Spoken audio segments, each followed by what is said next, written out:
Santidad presenta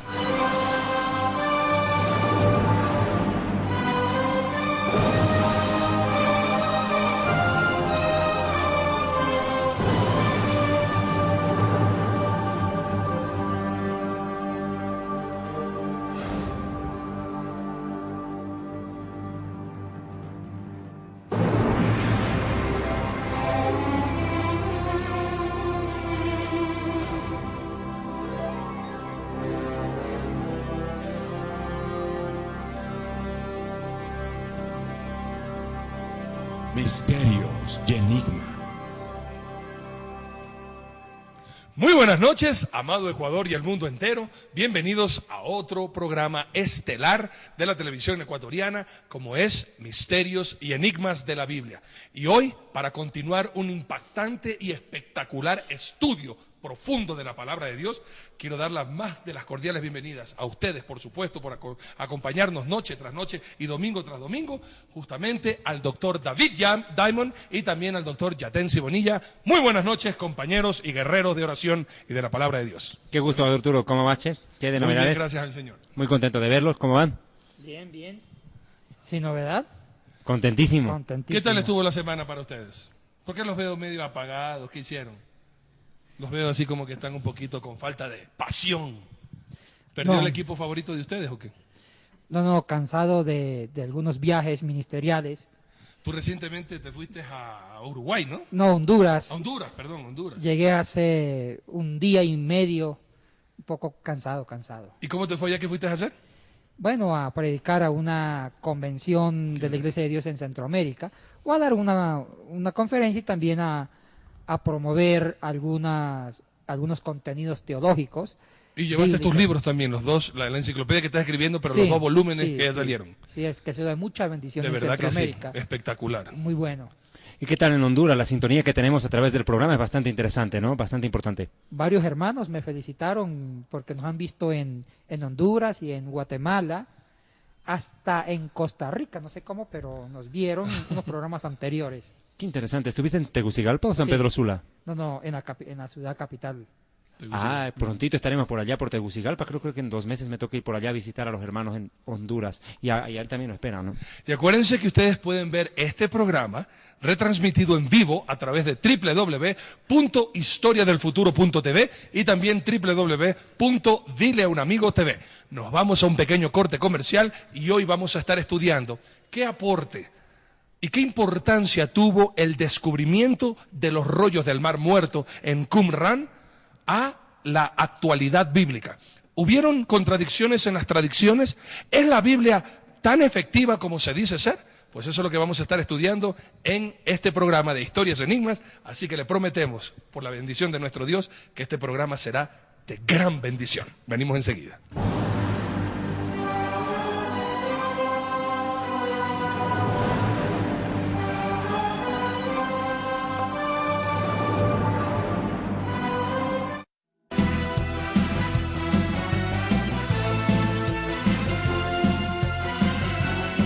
Ministerio Evangelístico Internacional Kedushá, Santidad, presenta Jerusalén y la Tierra Prometida, el plan de Dios para Israel y el fin de los tiempos en Historia del Futuro. Porque para Dios, el futuro es historia.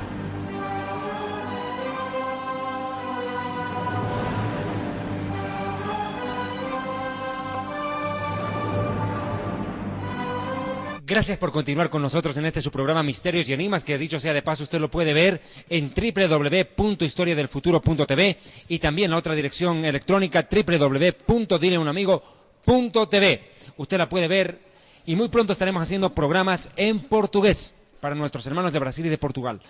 Arturo, me estaba llamando la atención hace un ratito, algo llamativo en tu mano. ¿Qué significa esa pita roja que tenés? Yo sabía que las abuelitas se amarraban eso para acordarse de algo. ¿Qué es eso?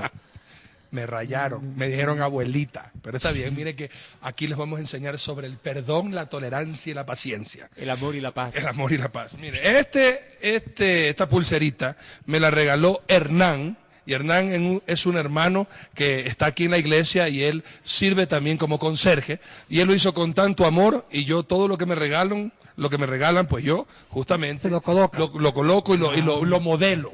Este es Hernán, es soldado de Cristo, es un rapero. Es de verdad un muchacho impactante, ama mucho al Señor y ha escrito muchas canciones para el Señor. Ah, qué interesante. Entonces, saludos para él. Bien, entremos en tema. Y no soy abuelita. Ah, no sos abuelito. No, abuelito. Sos. Abuelito. Pero el temperamento. Y yo tengo barba, no como... Bueno, pero en fin. Como él. O estudiaron manuscritos o los copiaron. Ellos dejaron una doctrina interesante que fue la base para la iglesia en sus orígenes. Cuando uno ve en el libro de los Hechos de los Apóstoles, podéis buscar por favor, dice que tenían las cosas en común, que las compartían, que nadie se decía suyo propio, sino que compartían todos entre los hermanos. Así es. ¿Tendrías la bondad? En Hechos capítulo 2 podemos ver nosotros al 45, 44 y 45. ¿Cuánto? Hechos 2, 44 y 45. Todos los que habían creído estaban juntos y tenían en común todas las cosas y vendían sus propiedades y sus bienes y los repartían a todos según la necesidad de cada uno. También en Hechos capítulo 4 podemos ver en el versículo 34 y 35 decía, así que no había entre ellos ningún necesitado, porque todos los que poseían heredades o casas las vendían y traían el precio de lo vendido y lo ponían a los pies de los apóstoles y repartían a cada uno según su necesidad. ¿Tendrías la bondad de leer el último versículo de nuevo? Hechos 4:35, y lo ponían a los pies de los apóstoles y se repartía a cada uno según su necesidad. Interesante, o sea que no es como hoy en día pasa con ciertos apóstoles, que se lo llevan después de haber recogido todo. Falsos apóstoles. Bien, ahora, ¿por qué yo hago leer ese versículo, Yatensi? Porque de acuerdo al primer rollo de Qumran, Serech 6.1, dice que una orden para los esenios era la siguiente, atienda por favor, comer comunalmente, bendecir comunalmente y asesorarse en forma comunal. Esto lo cuenta el historiador romano Plinio el Viejo. Otro detalle interesante, no cualquiera podía ser esenio, Yatensi. Era estricto, muy estricto el sistema interno de ellos, muy disciplinado. Y otro detalle, no era fácil la admisión. Por tanto, los esenios, como tú dijiste en un programa anterior, no eran muchachillos que no sabían qué hacer, eran gente muy erudita, muy culta, muy preparada a la luz de la palabra y sobre todo con la espera de un Mesías sufriente. Sí, realmente esa comunidad escénica que aparece hacia el siglo II a.C., con la época de los macabeos, y bajo el gobierno tirano de los griegos seleucidas. Ptolomeo. No, Ptolomeo eran otro grupo de griegos.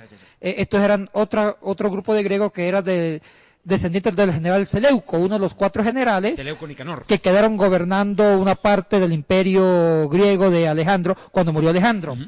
Y ahí viene, de los Seleucidas, viene nada menos que el tirano Antíoco de Epifanes, o Antíoco IV Epifanes, que fue el que profanó el templo de Jerusalén. Bueno, ahí fue donde nació precisamente la comunidad escénica. Los esenios, cuando vieron que el templo fue profanado, dijeron, no volvemos a creer en el templo porque ya fue profanado, ni tampoco creyeron en el testimonio de los judíos, de los escribas, de los doctos. Prefirieron ver la fe, ver la religión judía desde otra perspectiva que comentamos hace 8 días. Ahora, el gran aporte de los esenios, vuelvo a retomar lo que dije hace 8 días, fue que ellos enfatizaron mucho la neumatología, la creencia del Espíritu Santo. Y otro tema importante, David y Arturo, creyeron que una de la misión o una obra importante del Espíritu Santo es la santidad. Amén. Creyeron en la obra de la santificación en el corazón del creyente, que eso va a ser un plato exquisito en los escritores del Nuevo Testamento, sobre todo el doctor Lucas, que escribió Hechos, Pentecostés. También aportaron sobre el bautismo, porque el bautismo antes, en el judaísmo antiguo, usted lo sabe más que nadie, David, era solamente para los prosélitos. Claro. El propio judío de estirpe no se bautizaba. Pero hacía purificación. Se hacía purificación, pero no el bautismo propiamente. Claro. En cambio, los esenios dicen, todos los judíos deben también bautizarse. O sea que ellos son los padres del bautismo, que significa perdón de pecados, que la iglesia primitiva va a tomar. También ellos trabajaron un tema que usted creo que lo va a comentar ahora, sobre la interpretación del profeta Isaías sobre el siervo sufriente que es el Mesías. ¿Por qué hago este hincapié? Uno de los aportes teológicos de los rollos del Mar Muerto es que los rollos del Mar Muerto, gran parte de los rollos, hacen comentarios exegéticos del profeta Isaías. Sobre todo Isaías 40 al 55, que muchos eruditos lo llaman el Deutero Isaías, el segundo Isaías. Entonces, los esenios del Qumrán, en esos escritos, ellos dicen que el personaje que se habla, o que habla Isaías, se refiere al Mesías, que va a morir en un madero, el sufriente. ¿Por qué? Porque el texto hebreo de Isaías no hace referencia directamente al Mesías. Cuando hay los 4 cánticos, entre comillas, el siervo sufriente, el texto hebreo habla que el siervo sufriente no era una figura individual, sino el pueblo de Israel. Es el concepto del Targum arameo. Exactamente, o si no, el profeta Isaías. En cambio, la interpretación que hacen la comunidad del Qumrán, o sea, los esenios, sobre Isaías, es que Isaías habla de una sola persona, de una individual, y eso es lo que enfatiza Isaías 52, versículo 13, a Isaías 53, versículo 12, que el Mesías va a sufrir, cosa que el texto hebreo no hace hincapié al sufrimiento expiatorio del Mesías. El texto hebreo no hace hincapié, ni el texto arameo, pero sí los comentarios de los esenios. Qué interesante el dato que aportan, Arturo, porque uno de los conceptos más valiosos que deja el mundo esenio en su tránsito a lo largo de la historia de mi pueblo, el pueblo judío, es que ellos plasman una interpretación correcta de Isaías 53. ¿Por qué? Porque hasta el día de hoy, la gran mayoría de rabinos judíos que no creen en Yeshua como el Mesías, y mis hermanos judíos que me estarán viendo lo saben perfectamente, cuando tú le preguntas, no, pero Isaías 53 habla del Mesías, te dicen, no, el que sufre ahí es la nación de Israel. Falso, porque los esenios interpretan muy bien que es todo un pueblo cargándole el pecado a una sola persona, que muere a favor de todo ese pueblo. Ese es el concepto general del Isaías 53. Y tal es el concepto del Isaías 53 que se patentiza de una manera textual cuando Felipe le predica a un judío de raza negra, el eunuco etíope. ¿Con qué mensaje le predica? Dice que iba leyendo, y fíjese cuál fue exacto, eso es lo que pasa. Porque, ¿podés buscar ese texto, por favor? El eunuco etíope venía... léelo, fíjate el pasaje en el cual dice que venía leyendo el texto de Isaías y no entendía de qué le hablaba. Hechos capítulo 8, vamos a leer desde el 30 hasta el 33, que dice, acudiendo Felipe le oyó que leía el profeta Isaías y dijo, pero ¿entiendes lo que lees? Él le dijo, ¿y cómo podré si alguno no me enseñare? Y rogó a Felipe que subiese y se sentara con él. El pasaje de la escritura que leía era esta, como oveja a la muerte fue llevado, y como cordero mudo delante del que lo trasquila, así no abrió su boca. En su humillación no se le hizo justicia, mas su generación, ¿quién la contará? Porque fue quitada de la tierra su vida. Respondiendo el eunuco dijo a Felipe, te ruego que me digas, ¿de quién dice el profeta esto? ¿De sí mismo o de algún otro? Entonces Felipe, abriendo su boca y comenzando desde esta escritura, le anunció el evangelio de Jesús. Exacto, tú lo dijiste, ¿cómo describiste los Shir Shamashim, los cánticos del siervo? ¿Deutero qué? Que están en segundo Isaías, los deuterocanónicos, Deutero Isaías, segundo Isaías, que va de 40-55, y están los 4 cánticos. Y algunos escribas interpretan que el personaje que habla en los 4 cánticos del siervo que sufre, el primer cántico está en Isaías 42, del 1 al 7, el segundo cántico Isaías 49, del 4 al 11, el tercer cántico Isaías 50, del 1 al 11, y el cuarto cántico, donde habla más del sufrimiento directamente, del siervo sufriente, es Isaías 52, versículo 13, a Isaías 53, versículo 12. Ahora, muchos intérpretes de la ley decían que el que va a sufrir va a ser el propio profeta Isaías. Es por eso que el eunuco dice, bueno, pero ¿a quién se refiere? ¿Si al propio Isaías o a otra persona? Porque era una creencia para algunos sectores judíos que creían que esa figura sufriente era el profeta Isaías.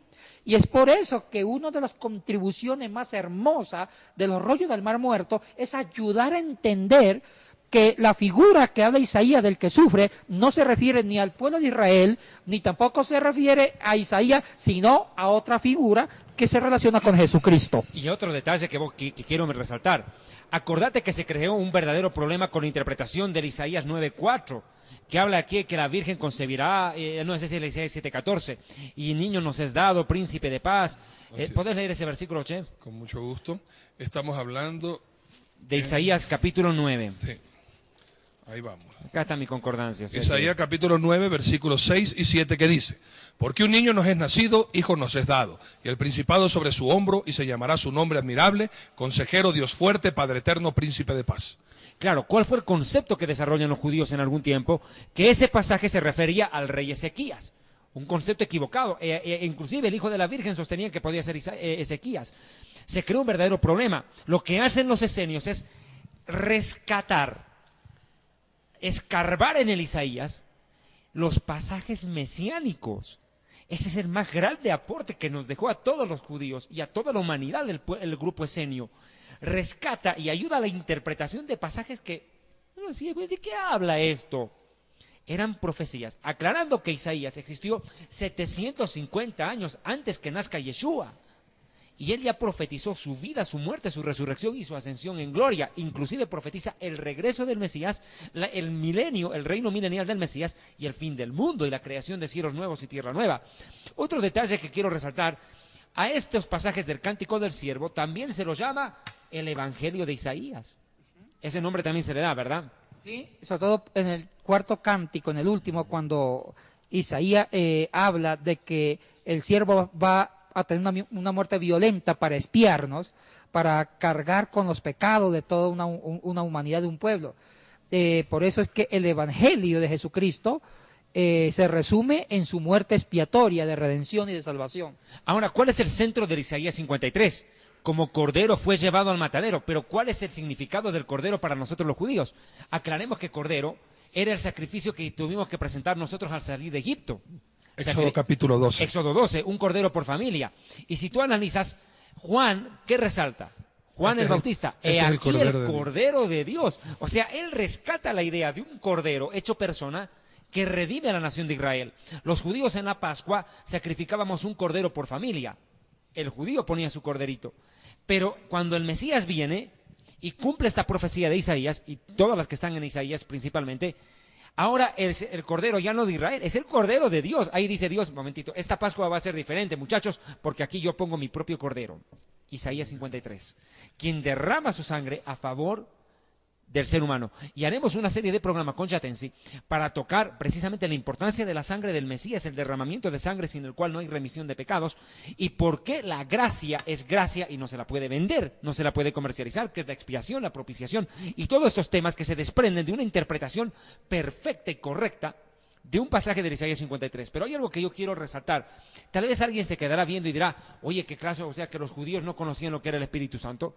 No, siempre lo supimos. Pero hay que ser claro en esto.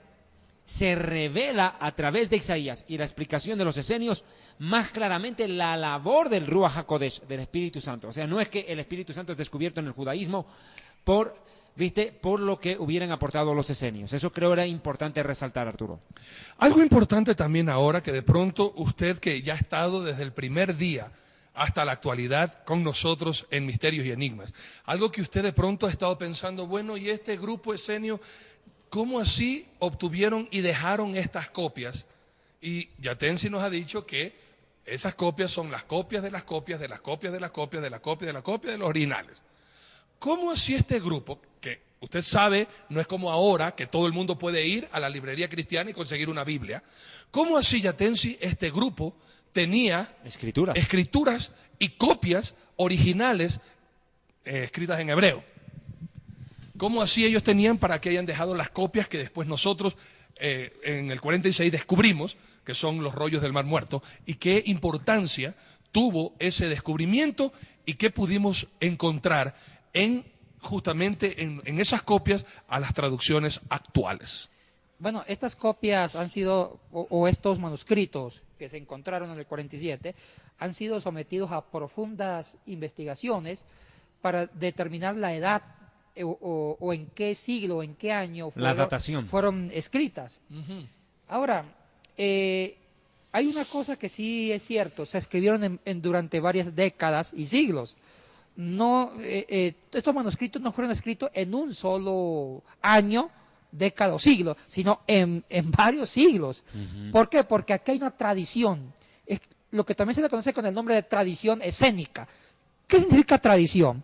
El término tradición era una costumbre muy manejada por los judíos y los antiguos escribas. Significaba que un judío, un rabino, escribía algo y el hijo continuaba con el pensamiento, completando lo escrito, y el otro hijo continuaba con lo escrito, y toda esa tradición familiar era una tradición. Los esenios hicieron algo parecido. ellos empezaron a escribir los rollos del Qumrán al final del siglo I, siglo II, siglo III, siglo IV, e inclusive hay también copias de las copias de escritos del siglo I. Es un mosaico, es toda una comparsa de muchas tradiciones durante diferentes décadas, siglos, sobre una misma visión, la visión del profeta Isaías. Es por eso que los rollos del Qumrán aportan mucha interpretación para tratar de entender los evangelios. ¿Y cómo si ellos tenían la copia original, o más bien la copia de una copia, para empezar esa tradición hasta el siglo XVIII, Porque XIX, XX? supongamos que un eseño escribió un texto en el siglo I, otro eseño lo volvió a transcribir, Perfecto. a copiar, porque los propios originales de los primeros esenios desaparecieron, Claro, mucho antes. por razones obvias. Pero ellos, ¿cómo tenían esos originales? ¿Por qué razón? Bueno, Tú ya lo dijiste la semana pasada. Te estoy haciendo una pregunta para recalcar a la gente, porque no eran ignorantes y eran sacerdotes. bueno, ellos tenían el texto hebreo del Eso Antiguo es lo Testamento. diferente, Exactamente. ¿Cuál versión se leía? Eso estás preguntando vos. Sí. O sea, la razón, o sea que yo sé que mucha gente de pronto pregunta, ¿cómo así ellos tenían una copia? Para a partir de ella copiar las otras. Así es. Ya. ¿Por qué razón ellos tenían? Y la razón era, si Sí. no me equivoco, es porque ellos también eran sacerdotes y eran personas inteligentes, sabias, y a través de eso ellos tenían las copias para poder de ahí hacer y continuar esta tradición de copia. Lo más seguro, Arturo, que ellos tenían la versión del Antiguo Testamento en un hebreo sin vocales. O sea, que no era un hebreo masorético, que eso va a ser 7 siglos después de Cristo. Perfecto. Ellos usaban un texto hebreo sin vocales que desconocemos cómo fue ese hebreo, porque todas las evidencias del Antiguo Testamento de un hebreo sin vocales desapareció. La única forma de saber el texto hebreo es con el texto masorético de los siglos VI al día después de Cristo, o también de una versión arameica en arameo, que es un Targum. Lo único cierto es que ellos investigaron muy bien. Yo todavía no entiendo por qué a ellos les gustó al profeta Isaías. Todo experto en Nuevo Testamento y en Mateo o en los Evangelios debe ser un experto en Qumrán, porque el Qumrán hace grandes interpretaciones sobre la figura del Mesías en base a Isaías en relación a los Evangelios. Son casos bastante curiosos y yo creo que uno de los aportes de la comunidad del Qumrán es tratar de ver la figura redentora en forma más enfática de recalcar la muerte violenta del siervo sufriente de Isaías 53. Y más allá de su muerte violenta, su muerte y resurrección. Así es. Algo importante también, por muchas personas en la actualidad, y escuche bien esto, por favor, porque muchas personas dicen, ¿por qué voy a leer ese libro? Si ese libro no tiene ningún poder ni ninguna autoridad y es un libro muy viejo, Hablando ¿cómo de la sé Biblia. yo, y hablando de la Biblia, cómo sé yo que este libro es veraz? ¿Qué acotación importante hizo el descubrimiento de los manuscritos del Mar Muerto en comparación a lo que fue escrito 2 siglos después de Cristo y que eso fue encontrado, a la actualidad en el libro de Isaías? ¿Lo que tenemos nosotros sigue siendo interpretado correctamente o lo que fue escrito ahora con las diversas traducciones se perdió totalmente la misma idea? Bueno, una contribución de los escritos del Qumrán es que lo que hemos interpretado del Nuevo Testamento ha sido la forma más correcta, o lo que hemos interpretado pasajes proféticos del Antiguo Testamento han sido bien interpretados por la Iglesia cristiana durante siglos. Amén. O sea que los rollos del Qumrán ha fundamentado la correcta interpretación de la Iglesia cristiana desde la época patrística hasta ahora. Y también ha ayudado que la hermenéutica sobre el Nuevo Testamento sea la más correcta y la más aplicable, sobre todo en la figura del Mesías como el único individuo, no como un pueblo que redimió al mundo, sino un individuo que redimió al mundo. Ahora hay otro detalle que yo quiero resaltar. Cuando se encuentran los rollos del Mar Muerto, el primer trabajo que encarga el Rabinato de Jerusalén, en 1947 en adelante, es la comprobación exactamente al texto de Isaías. Digo esto ¿por qué? Porque muchas versiones judías de sinagoga no tienen Isaías 53. No lo hay. Entonces, ¿qué hacen los rabinos? Dicen, a ver, veamos si este pasaje que tanto usaron los cristianos para decir que Jesús cumplió la profecía, los esenios lo tenían como nos lo presentan los cristianos. Entonces el aval no viene ni siquiera del cristianismo, viene del mismo pueblo judío, del judaísmo rabínico actual, cuando manda a hacer una investigación y un texto comparado entre el hebreo de Isaías que se maneja y comprueban si están todos los capítulos de la Biblia y se hallan con que el Isaías 53 de los esenios es el mismo Isaías 53 que tienen ellos. Qué increíble. Eso es importante. Tras el corte publicitario estaremos hablando sobre un temita bien interesante, como una pregunta nomás. ¿Desde cuándo pues la Biblia tiene capítulos y versículos? Eso también me interesa saber. Y eso lo vamos a saber inmediatamente que vengamos de este pequeño corte comercial. No se vaya.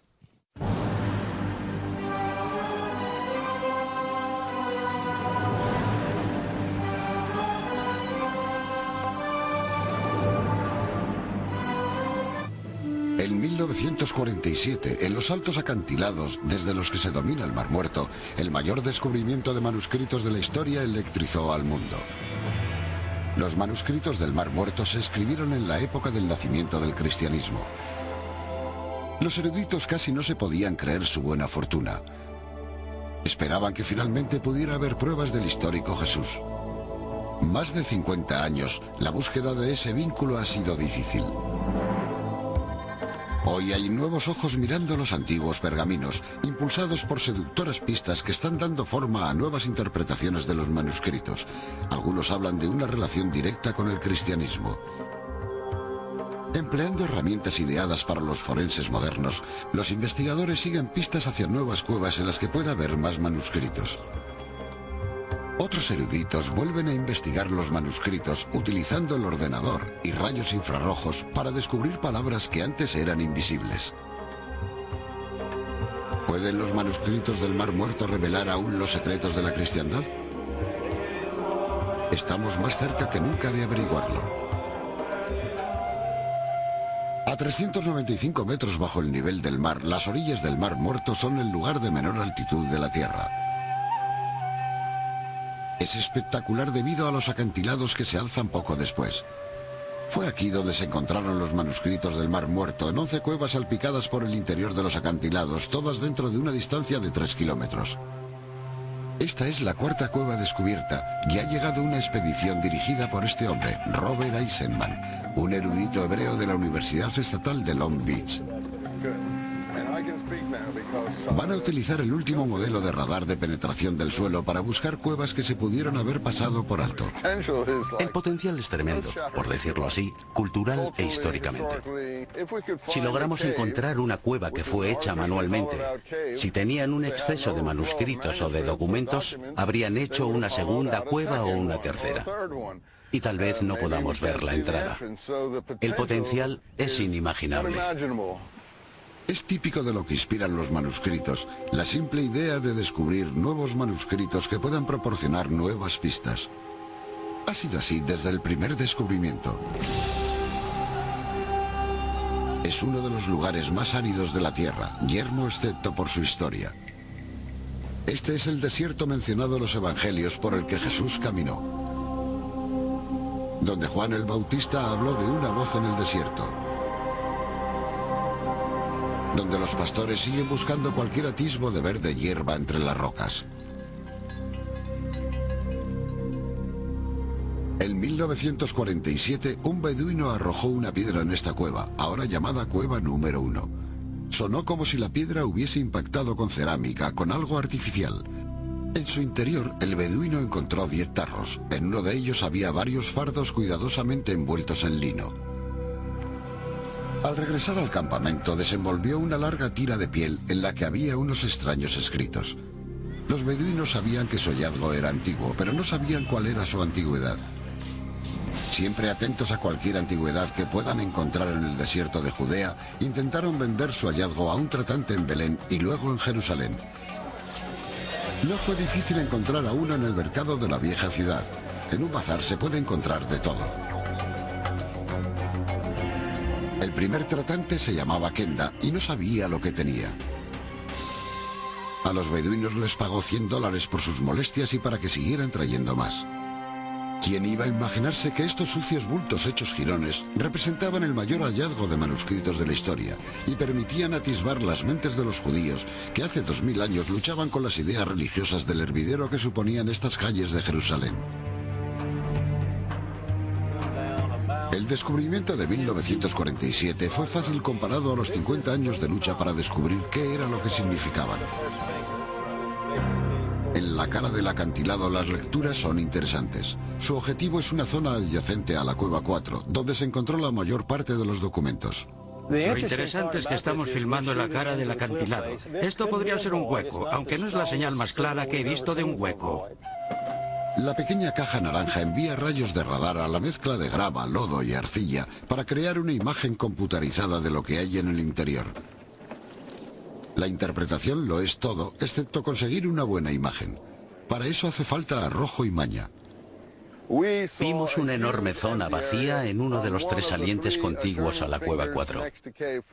Queremos saber con exactitud de qué saliente se trata y queremos ver si hay otra cueva como esa. Si hubiera otra cueva como la Cueva 4, en ella habría la mayor cantidad de manuscritos del Mar Muerto encontrados hasta la fecha. La Cueva 4 se encuentra en un afloramiento desde el que se divisa el Aguati, surcado por el agua ocasional de las lluvias de Jerusalén. Es difícil entrar en ella. Hay que bajar para llegar a una cámara de unos 10 metros de largo. Como pueden ver, no es una cueva natural. Es una cueva vaciada artificialmente con el propósito de almacenar manuscritos en ella. Si se fijan, verán orificios donde probablemente tenían estantes igual que en una biblioteca moderna. Este fue el mayor filón de manuscritos del Mar Muerto. Es posible que aquí dentro hubiera unos 375.000 fragmentos de manuscritos amontonados casi hasta el techo, mezclados con guano, lodo, heces, ya saben, todo lo que puedan imaginar que se fue acumulando con el paso de los años. El equipo que descubrió la Cueva 4 se ofreció a pagar a los beduinos 30 piastras por cada centímetro cuadrado de manuscritos que encontraran. Fue un incentivo inadecuado. Rasgaron los manuscritos grandes en pequeños trozos para que les pagaran más. Pero ¿era esta cueva una biblioteca o un escondite en caso de apuro? James Van Der Kamp de la Universidad de Notre Dame forma parte del equipo que restaura los manuscritos.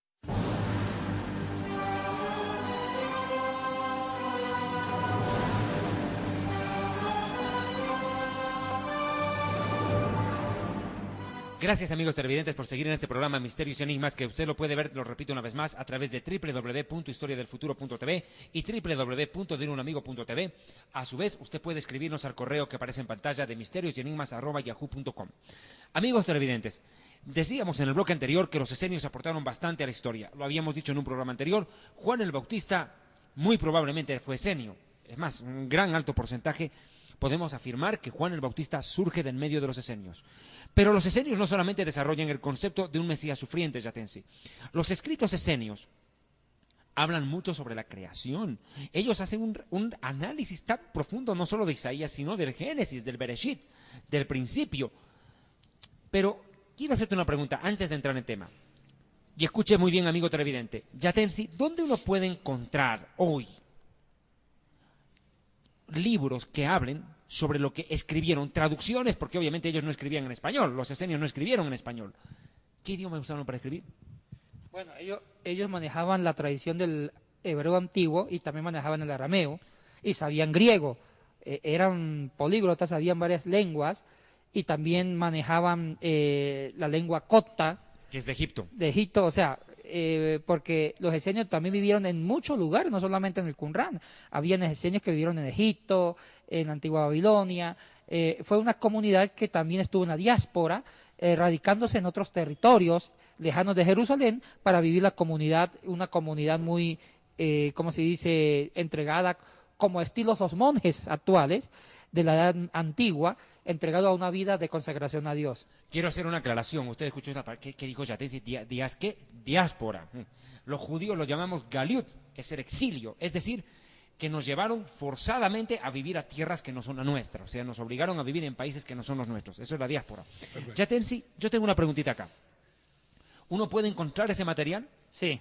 ¿Cómo y dónde? Ya está traducido al español. Mire, ¿Y qué tal fidedigna la traducción? No todos los rollos del Qumran han sido traducidos a las lenguas modernas, porque algunos rollos fueron destruidos, lo encontraron deshechos, descompuestos, que ni la propia ciencia han podido restaurarlos.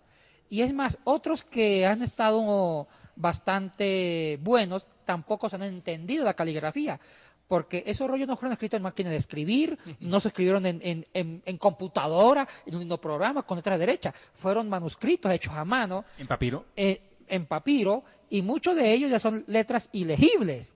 Entonces, miren, no sé si exagero, pero solamente se ha logrado reconstruir el contenido de un 70% de los rollos del Mar Muerto. O sea que hay un 30% del contenido de los manuscritos que no se pudieron recuperar por muchas razones. Ese es un gran problema. Ahora, también hay unos manuscritos de las cuevas del Qumran que hablan sobre Génesis. Usted tocó el tema de la creación. Y gracias a los rollos del Qumran se aclara que el Bereshit bara Elohim no era Bereshit bara Elohim, sino Bereshit baró Elohim. O sea, dando a entender que Dios empezó la obra creadora, pero la obra creadora continúa con el trabajo del hombre. El hombre ayuda a construir el mundo. Ese fue otro giro teológico que iluminó, que fundamentó el trabajo humano. Que Dios hizo la primera creación y el hombre sigue construyendo. Entonces, ese fue otro texto de Génesis capítulo 1, los primeros versículos sobre la creación. O sea, y temas así, e inclusive sobre el decálogo. También hay comentarios sobre el decálogo, sobre los 10 mandamientos. Exactamente, pero sobre todo se centra más en los libros proféticos, en Isaías. Quiero simplemente aclarar, ¿qué dijo Yatense? ¿En qué idioma empezó a hablar? Bereshit bara Elohim, vet hashanamaim, vet haeretz. En el principio creó de la nada Elohim los cielos y la tierra. Eso quiso decir el 1:1 del Génesis. O sea, tú me estás diciendo que el verbo está conjugado de tal forma que no es como lo leemos los judíos en la Torá. Bereshit bara, en el principio creó Dios, Elohim, sino en el principio comenzó Dios a crear. Eso. Ante los esenios, los manuscritos sobre la creación era bara. Bereshit bara Elohim. Dios creó. Pasado. En cambio, en estos aportes de los escritos del Qumran dice Bereshit baró. En el principio Dios empezó a crear. El verbo ya no es bara, creó, sino baró, empezó a crear. O sea, es un infinitivo abierto. Y esto cambió mucho la teología de la creación. Porque muchos decían que la creación ya fue acabada, Dios hizo todo, que el hombre tiene que acostarse a dormir porque ya todo está hecho. Pero los esenios demuestran que Dios hizo la materia prima y empoderó al hombre cuando dijo, hagamos al hombre a nuestra imagen y semejanza para que sometan y juzguen la creación. O sea que el hombre sigue construyendo y esto está más acorde al aporte de los esenios. Una de las cosas que no dijiste es dónde la gente puede conseguir estas traducciones que preguntó David de los rollos de Qumran al español. Preguntó en qué partes aquí en el Ecuador nosotros podríamos conseguir libros de las traducciones reales de los rollos del Mar Muerto al español. Hay una librería católica muy famosa usted encuentra, mire, todas las obras de los judíos, los Midrashim, los Targumim traducidos al español, la Mishnah, el Talmud, y encuentra la traducción de los rollos del Mar Muerto al español. Y a nivel internacional, nuestros amigos que, por ejemplo, ahorita nos están viendo, y un saludo para nuestros amados hermanos en El Salvador, en la República del Salvador, Santa Elena, Santa Tecla y tantas ciudades que tienen allá, San Miguel, iba a decir, puro santo, San Arturo. Y San Arturo, están allá. Un saludo para ellos. ¿Dónde lo encuentran ellos? ¿Qué editorial puede distribuir a nivel Latinoamérica, por ejemplo? Mire, aquí hay que darle el mérito a que se lo merece. Las editoriales católicas sí han tratado de traducir, de publicar esas joyas judías, bíblicas, antiguas, al español o al inglés. Las casas editoriales que usted puede averiguar donde están esas obras traducidas al español, como las obras del Qumran, es Salterre, antiguamente Cristiandad, Verbo Divino de España, también está Herder, El Mensajero, Ediciones Paulinas de España. Todas estas editoriales que yo mencioné han traducido y han publicado todos estos escritos, inclusive libros apócrifos, los rollos del Qumran, los deuterocanónicos, el Melquita, el Sifra, la Mishnah, toda esa literatura judía la han traducido y la han publicado al español en editoriales católicas, las que yo mencioné: Herder, Cristiandad, Salterre, El Mensajero, Verbo Divino de España, Ediciones Paulinas de España, y otras publicaciones o publicadoras católicas. Ay, me encanta, tú citaste la Mequiltá de Rabí Ismael, fantástico relato del Éxodo. Yo quiero que me hagas un favorcito, Chechatensi. Lee, por favor, 1:2 de Génesis. Y la tierra estaba desordenada y vacía. Hasta ahí nomás. ¿Qué pasó ahí? Mira, una lectura sencilla, lo hemos dicho, la traducción perfecta no existe. Lo hemos dicho hasta el cansancio. Pero aquí la Reina Valera me deja algo muy raro que entender. A simple vista, desordenada y vacía. Bueno, si está vacía, ¿cómo es que hay desorden?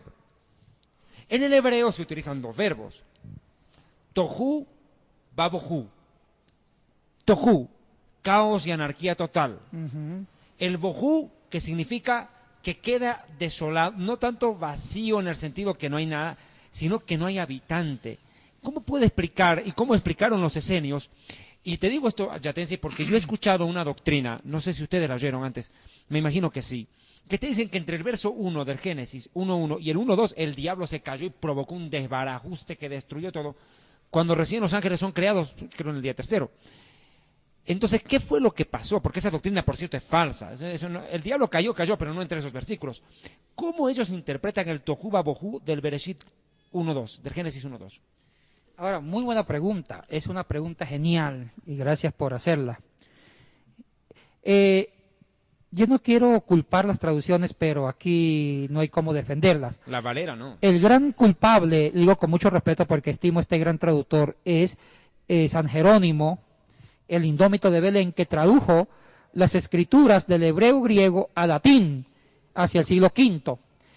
San Jerónimo introduce una traducción en el versículo 2, dando a entender que la tierra no existía, había un desorden, estaba desmantelada, cuando no es cierto. Usted dijo lo correcto. Lo que quiere decir el versículo 2 en el hebreo es que había un desorden, pero no un desorden de no existir, sino un desorden que Dios va a empezar a ordenar, separando las tinieblas de la luz, separando el océano de la tierra seca, etcétera, etcétera. Entonces, el versículo 2 da a entender como que no había nada, todo estaba pésimamente mal, cuando el versículo 1 ya dice que Dios creó los cielos y la tierra, pero Dios creó y empieza a ordenarla, la misma creación. Entonces, esta interpretación de que el versículo 1 y 2 hay un gran abismo, hay muchos millones de años o miles de años, eso es no es correcto exegéticamente, sino que se debe a una mala traducción del hebreo al latín, hecho por, no digamos mala traducción, es una interpretación que San Jerónimo da del hebreo al latín, y del latín se traduce a las lenguas vernáculas, como al inglés, al castellano con la Reina Valera, al alemán, etcétera, etcétera. ¿Yo te puedo decir cómo interpretamos los judíos esto? Claro. Ya, perfecto. La Torá. A nosotros los judíos se nos enseña lo siguiente, y vamos a hacer un programa de creacionismo, que sería fantástico.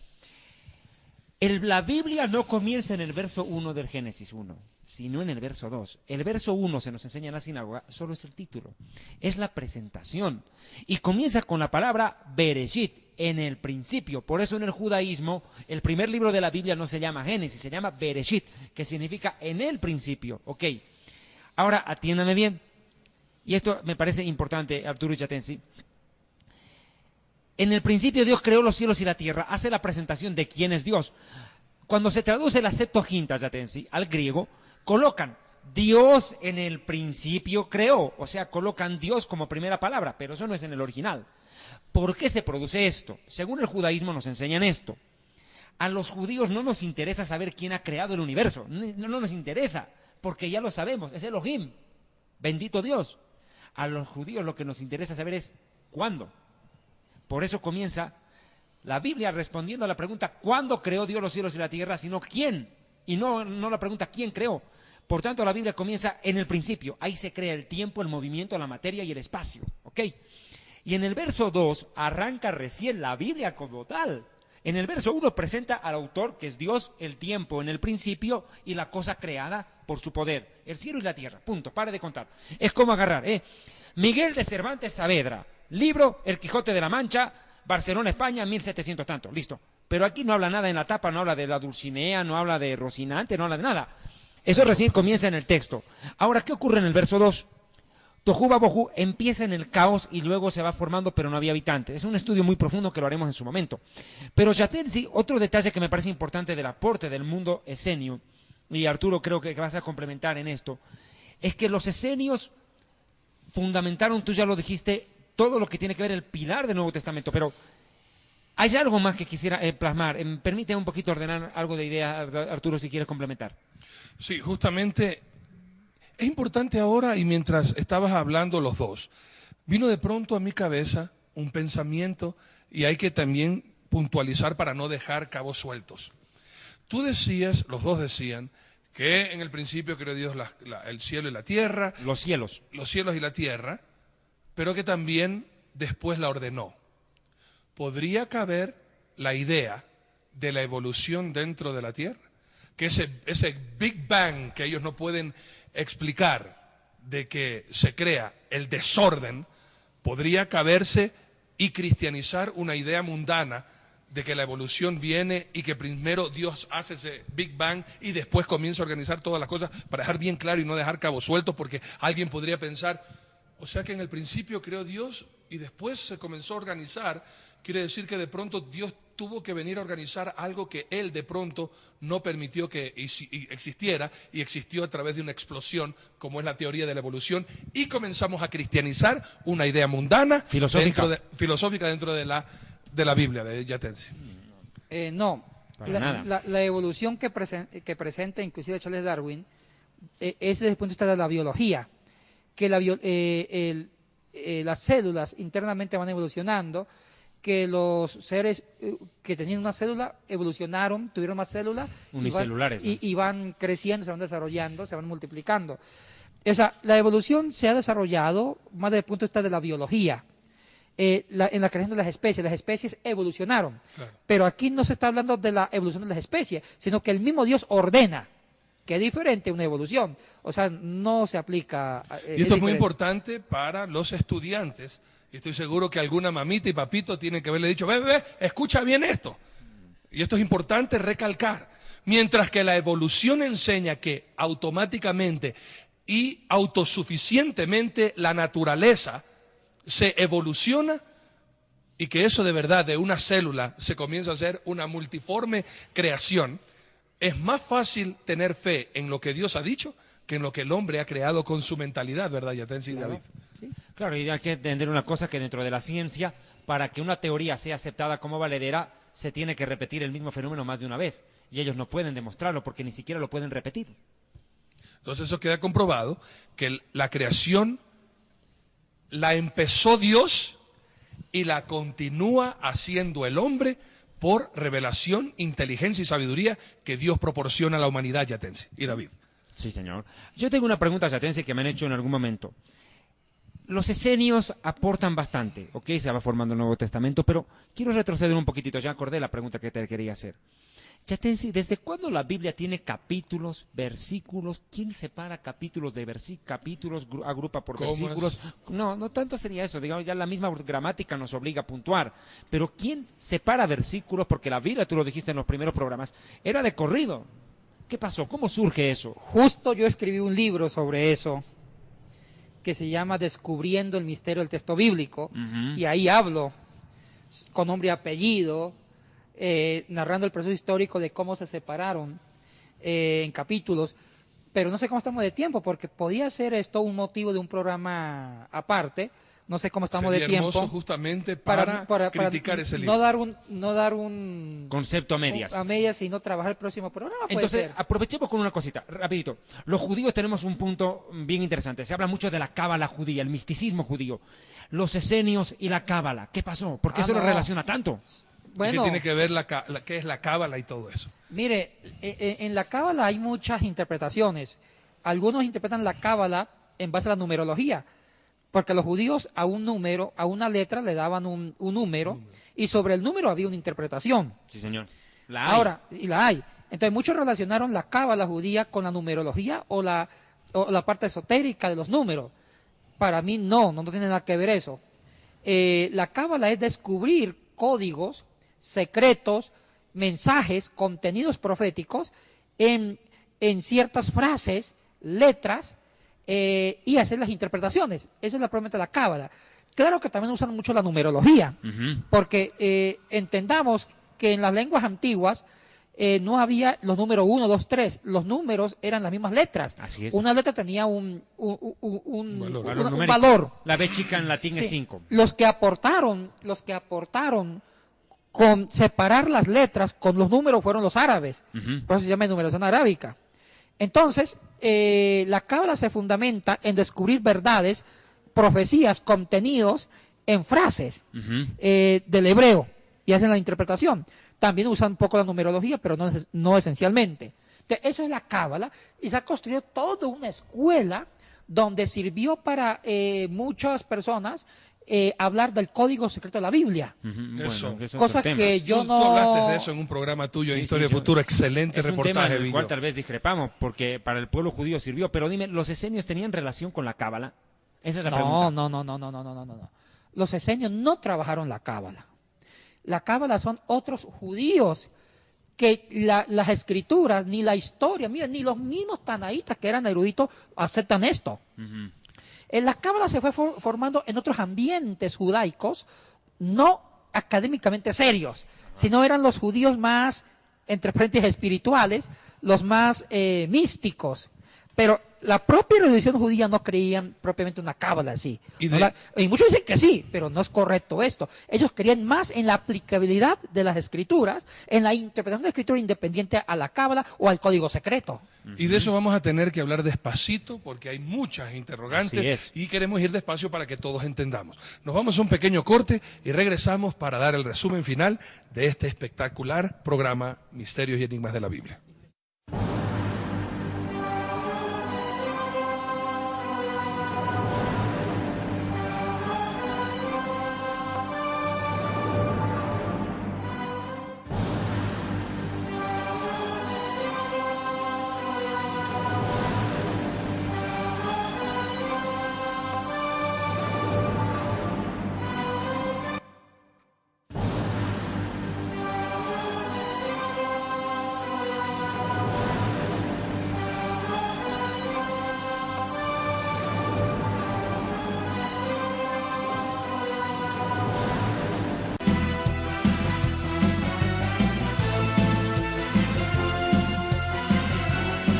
Ministerio Evangelístico Internacional Kedushá, Santidad, presenta Jerusalén y la Tierra Prometida, el plan de Dios para Israel y el fin de los tiempos en Historia del Futuro. Porque para Dios, el futuro es historia. Permítanme, por favor, hacer uso de unos minutos más de este su programa, Historia del Futuro, porque para Dios el futuro es historia. Deseo hacerles conocer, de la manera más respetuosa, dos anuncios importantes. El libro Historia del Futuro ya está a su disposición en su nueva presentación. Ustedes pueden adquirirlo en su país de origen haciendo un depósito a la cuenta que aparece en pantalla en este momento y nosotros se lo haremos llegar inmediatamente. Segundo anuncio. El programa Historia del Futuro ha tenido una gran acogida y es por eso que quiero agradecerles infinitamente, porque no solamente en Puerto Rico, en la Unión Americana, Guatemala, Centroamérica, han estado nuestros televidentes escribiéndonos en estos meses, sino de lugares tan lejanos en Asia, África y Europa, que están sintonizando su programa Historia del Futuro, que se difunde por este medio de comunicación, la Cadena del Milagro Internacional, dirigida por nuestro amado consiervo Gille Ávila. Pero, como ustedes entenderán, para poder seguir pagando y sufragar los gastos de producción y de difusión del mismo, necesitamos su cooperación. Si Dios pone en su corazón cooperarnos, por favor, no lo dude, no piense dos veces. Necesitamos de su ayuda urgentemente para poder seguir cancelando los costos que obviamente demandan la difusión de este programa televisivo que tanto interés ha despertado en el mundo entero, porque debido a las enseñanzas escatológicas la gente está despertando, la iglesia está despertando, preparándose en santidad porque Yeshua viene pronto. Amados hermanos, ustedes pueden hacerlo depositando a la cuenta que tienen en pantalla. Muchísimas gracias de verdad por todo su apoyo, por todo su cariño, y si el Eterno lo permite, muy pronto estaremos con ustedes en Puerto Rico. Muchas gracias.